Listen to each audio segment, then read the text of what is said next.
Hans Gülschin, as usual, I will start with thanking you for the invitation here at the PFS conference. It's a great pleasure to be here year after year and a great honor to be invited as a speaker. Hans previously drew my attention on the fact that my attire today is not in line with my topic. I should have sported at least an eye patch or a peg leg or hired their local parrot to have him on my shoulder. But okay, we will do without. Today's topics are the pirates of the Caribbean and piracy in general. And I will start with a quote from St. Augustine, a very famous quote that he got from Cicero. It's a story of Alexander the Great's fleet navigating through the Mediterranean, and they catched a pirate ship. And as he was about to execute the pirate as a criminal, the pirate said Alexander said to the pirate, what have you in mind? What do you think, trying to rob all people and to seize the other ships? This is completely illegal. And the pirate answered, what thou meanest by seizing the whole earth, but because I do it with a petty ship, I am called a robber, whilst thou dost it with a great fleet, art styled an emperor. And the legend goes, maybe it's not so much a legend, that Alexander the Great, there are two possible finales of this story. The first one, the nicer one, is that Alexander the Great was so pleased by the answer that he spared the pirate's life. The other one is that he executed him nonetheless after having a good laugh at his response. In fact, this story was reminded by the late Pope Benedict XVI to the German Parliament a few years ago, because the conclusion of St. Augustine is justice being taken away, then what are kingdoms but great robberies? And I think this is a very good conclusion, a very libertarian conclusion from one of the fathers of the church. But today we won't speak about ancient piracy, but of the, let's say, the classical piracy. Sometimes you hear about the golden age of piracy, and it is the piracy of, especially of the Caribbean, but not only the Caribbean, the Bahamas Islands, the Caribbean islands, and the whole East African coast, and especially the island of Madagascar, which was one of the base points of the pirates. But before we go on to the pirates, I would like to put the story in a general context. And so we go back on land. We go back on land and we go back to the 17th century. The 17th century is, in my opinion, it's a crucial time of modern history, because during the 17th century, modern states were born. In fact, the birth date and birthplace of the modern states is the Westphalian Treaty of 1648, which ended the 30 Years' War, and which established a new actor in history, which is the modern state. Modern states are what we know, and at that time they were just in their infancy, in their beginnings, but still they had already in place things which we will learn to understand during the next centuries, like legislation, like secret service. Secret services began in the 30 Years' War, like extensive wars. I think the 30 Years' War was the first mass war with mass destructions and so on. And it was the end of medieval liberties. And the country where this loss of medieval liberties were felt the most is for sure Great Britain, England at that time, where in the same years started the Great English Revolution of 1644. It's somehow maybe a forgotten revolution, because we always speak about the three great revolutions: the American Revolution, the French Revolution, and of course the Russian Revolution. But in fact, especially the American founding fathers in some way were the heirs to the English Revolution, where we have certain themes which will later on infect the pirates, as I will tell you, and the American founding fathers. I'm speaking especially about the levelers, about the rebels, about religious freedom, and you have these mythical figures like John Lilburn, Freeburn John, and lots of rebels who, for the first time, asserted the same ideals of liberty, which are our ideals of liberty in a way, lots of time before, but still this is what they were telling the world. Of course, they lost to the beginning of the global financial elites which were born in England during that time. In the roughly 60 years after the first English Revolution, you have the Second Revolution, the so-called Glorious Revolution. I'm not so sure about the Glorious, but still it brought about a new dynasty and a new ruling elite in England. And it brought about something fundamental from our libertarian point of view, namely the institution of the Central Bank of England. The Central Bank of England is the model of all later central banks, and it exerted, and maybe it still exerts, a crucial influence on the world, especially by means of war, because the big problem of all previous kings and medieval rulers was how to pay for the wars. There's only a certain point up to which you can rob your citizens. At a certain point they stop, they don't pay the taxes, you can count on rebellions. And this is the great invention of the central banks. It is to print fiat money, and with this fiat money, with paper, they can just finance any war they want. The same financial elites who brought about this big change in English power around the world, which set up the British dominance of the world, were the same ones who made a profound change in English agriculture. Sadly enough, this is a field of study which is almost entirely occupied by Marxist scholars, and it is the story of the Enclosures. But I think this is very important from a libertarian point of view.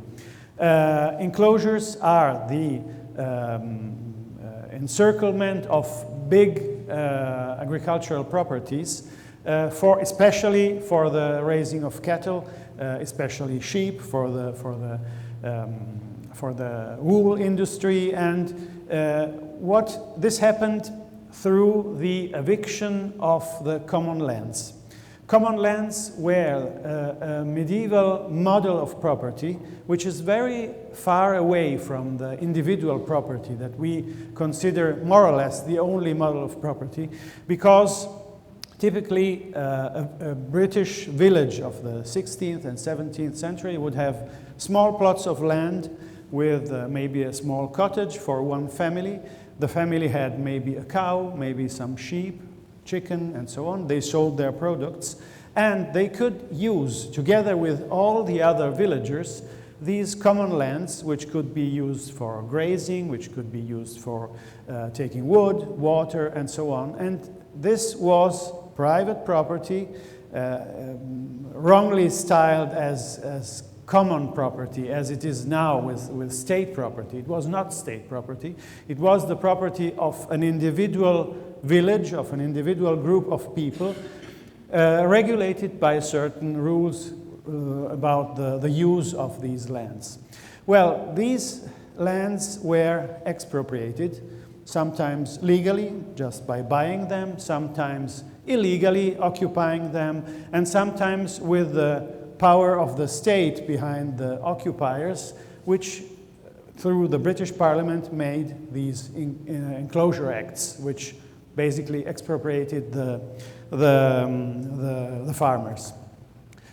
This brought about two changes. First, and this was intended because the idea was to better agriculture, to have more efficient agriculture, and this brought about first rural proletariat, which was used to work now not as independent owners and farmers, to work for the owners of the big lands. Most of these people couldn't be used, and so they both migrated to the big cities, especially to London, where they could be used for the manufacturers, which were the forebears of the Industrial Revolution. And lots of, especially young men, were impressed by the impressment gangs because the British Empire needed manpower to be on the ships, on the warships, to establish the international dominance in the whole world. But these people were the same ones who had participated in the English Revolution and who had been, let's say, infected by certain ideals of liberty, and who had basically, and most of the time, no choice than accepting this fate. There were even worse fates, because it's a common knowledge, but not very often disclosed, that the first slaves, chattel slaves, were white people. They were not black people. The first slaves were Scottish people, Irish people, and English people, because all these people, they had no use for them, so why not take them as slaves? Sometimes it was a time slavery, so 7 years was the usual term, and they were shipped to the so-called West Indies, to Jamaica, to Barbados, to other colonies of the British Empire, to work there as slaves. Later on, the British discovered that it was cheaper and easier to buy black slaves, especially from West Africa, but the first slaves were natives of Ireland, Scotland, and Britain. These people brought with them the ideas of liberty, especially on the boats. The ships of the British kings were places where life was horrible and miserable. The captain was a ruler like the god, and he could easily decide to inflict death penalty, torture, by flogging, by keel hauling, a brutal torture to the sailors who were less than 100% obedient. This facilitated the fact that the first pirate ships were born. At a certain point, the sailors on the ships understood that they were maybe 100 people, maybe 150 of the crew, and they had to overwhelm just a few officers, the captain, the lieutenant, the doctor maybe, the boatswain, and so they had the physical power on their side. And this happened time and again, both in military vessels and in commercial vessels, and this is how piracy was born.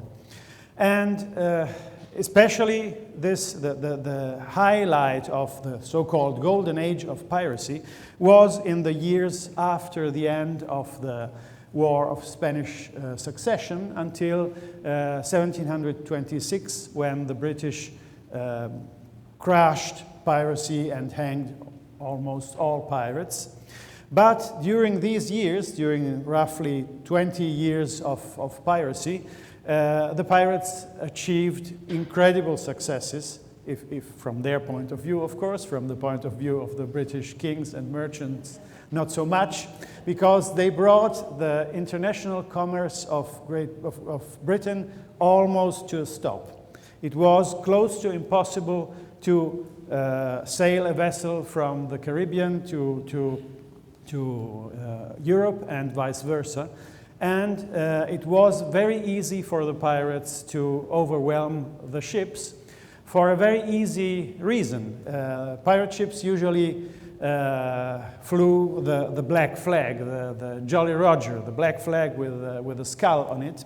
And when the other ships saw the pirate ship with the skull, what they usually did, what the sailors usually did, is they forced their captains to surrender.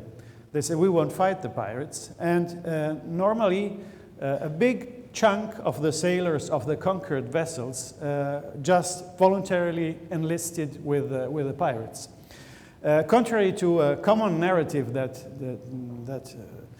describes the pirates as criminals, as robbers, as torturers, this wasn't, in most cases, it wasn't like that. They took over the ships because the sailors of those ships were on their side.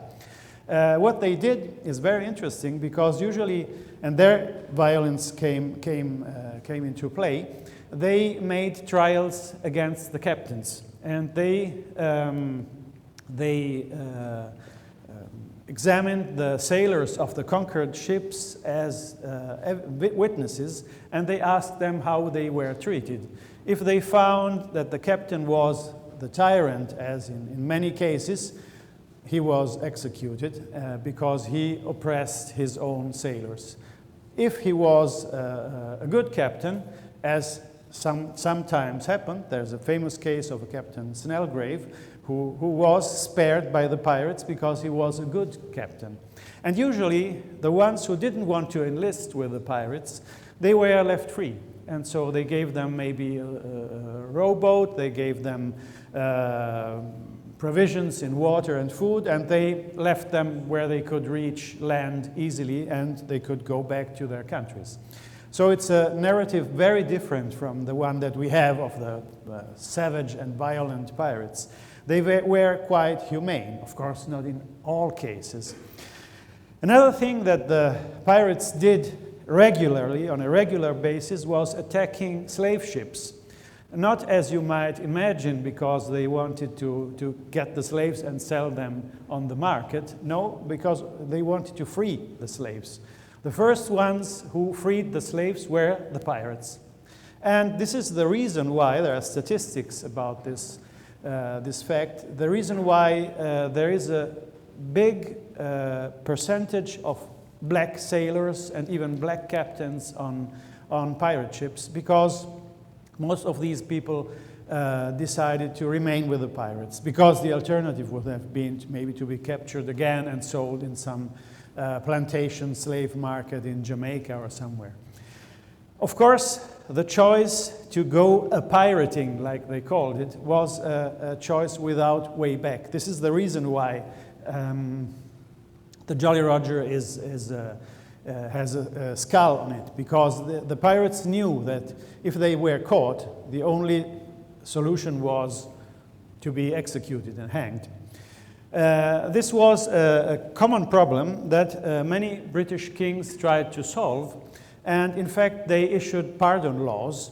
And these pardon laws were, in part, they were useful to fight the piracy because lots of pirates decided to abandon piracy and to go to the British authorities and say, okay, I stopped being a pirate, so I will take advantage of the pardon law. And this was good for the pirates because if they hid their treasures, you know, there are lots of stories about the treasure chest, which is hidden somewhere in some tropical island, they could keep the proceeds of their piracy. And another common trick that they used was to show especially military ships, that the pirates had been enlisted by force. So they made a show, a mock of this forceful enlistment, and so the British knew that the ones who were on some pirate ships, they did do it against their will. And this was a common defense in pirate trials. They said, no, I was forced to be a pirate, so I don't deserve to be hanged. In fact, most of the pirates were hanged and executed by 1726, which marks the end of the so-called golden age of piracy. There are not many sources about pirate history. The most famous one is the General History of the Pirates of mysterious Captain Charles Johnson, who, according to some theories, is a pseudonym for Daniel Defoe, who is or should be the true author of this book, which is a collection of biographies of famous pirates. And you have lots of them. You have the famous ones like Henry Avery, who supposedly robbed a big ship of the Indian Mogul and became enormously rich, and the princess, the daughter of the Mogul, who was going to be married in some Arab countries, fell desperately in love with Henry Avery, with the pirate, and they eloped and they lived happily ever after. This is one of the nicest stories of pirates. You have the terrible ones. Maybe the most famous one is Edward Teach, also known as Blackbeard, and he was one of the pirates who exploited in the best way the terrorizing function of the black flag and of the appearance of the pirates. He was called Blackbeard because he had a very long black beard, of course, and he used to make braids in his beard and to attach little crackers on the beard, and he put them on fire when he attacked the other ships, and so they saw this big man with a cutlass and a pistol and the beard on fire, and so they were terrorized and they just surrendered to this appearance. The most interesting pirate, although, and I will finish with his story, is a French pirate. And according to most scholars about piracy, his story is invented. However, Charles Johnson or Daniel Defoe says he is not invented, because I received his memories, and so it's a true story. Of course, in his memories he doesn't reveal his real name, and so we don't know his name, but it's a very interesting story. In short, this pirate, Olivier Misson, was the second son of a wealthy family of lower nobility in France. He didn't inherit his father's estate, and so he chose a military career on the ships of the French Navy. And during his service on these ships, he gets to know an Italian priest, a guy who is called Caraccioli.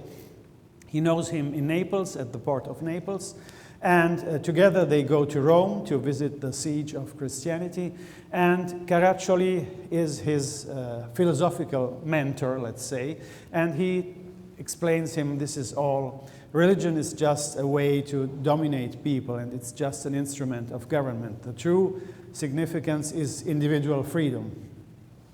This is one of the reasons why Misson's story is considered to be fake, to be invented, because it's too good to be true. And they decide to enlist, so Caraccioli throws off his priestly robe and enlists in the French Navy. And after a certain amount of adventures, during a battle with a British ship, all the officers of the ship are killed by the cannons of all the officers of the French ship, sorry, are killed by the cannons of the British. Misson takes over command of the ship, and they win. The British ship explodes, and all the British sailors except one are killed in the explosion of the ammunition on the ship. And at that point, Misson and Caraccioli ask their sailors, what do you want to do? We could go back and we will be decorated because we won a big battle, because we sunk a British ship, and maybe I will be promoted as a captain or whatever. Or we can decide to choose liberty and become pirates. And they enthusiastically accept his proposal to become pirates. And they decide to fly a different flag, not the black flag of the pirates, but a white flag which has liberty written on it. And they are enormously successful pirates. They take Spanish ships, and they manage to escape the Caribbean, and they land in Madagascar. And in Madagascar, they found the dream of us libertarians. They managed to found an actual Gulch, a libertarian anarchist city, which is governed by principles which are taken from John Locke's books, and which are founded on individual liberty and on respect for private property. In fact, this is the most interesting thing about all pirate ships. So maybe the story of Misson is a legend, but this is a true and an historically proven fact. The ships, any pirate ship, had a constitution, a charter, which all the sailors decided upon and signed. And usually these charters were quite libertarian, because there was absolute respect for private property. The officers of the ship weren't that much elevated on the common soldiers. Usually the captain took twice a share or 1.5 share in comparison to the sailors. Any captain could be revoked from his office by his sailors easily. And they had a very interesting institution, which was the quartermaster. The quartermaster was a pirate institution which resembles the Roman tribunes of the plebs. They were the representatives of the sailors. If the captain was too abusive, he was the representative of the sailors. And there are lots of stories which are told by Charles Johnson about captains who were deposed by the quartermasters or by the assembly of the sailors. Another very interesting thing which the pirates did, on many ships this happened, they signed a declaration of war against the world, against all states of the world. And Misson did the same, and there are lots of documented examples of these declarations of war. They said states are against our liberty, they are destroying our lives, and so we declare war against the rest of the world. And at that time it was possible, because if you had a man of war with 40 or 50 cannons, you had really power in your hands. And of course, the end of the pirates is a tragical end. They were all hanged, and even Misson, he was defeated, and the remains of this mythical anarchist city, which was called, by the way, Libertalia, are lost, and we don't know where it is. And so I think maybe I changed your mind about pirates. They were not criminals, but they were fighters for the freedom. Thank you for your attention.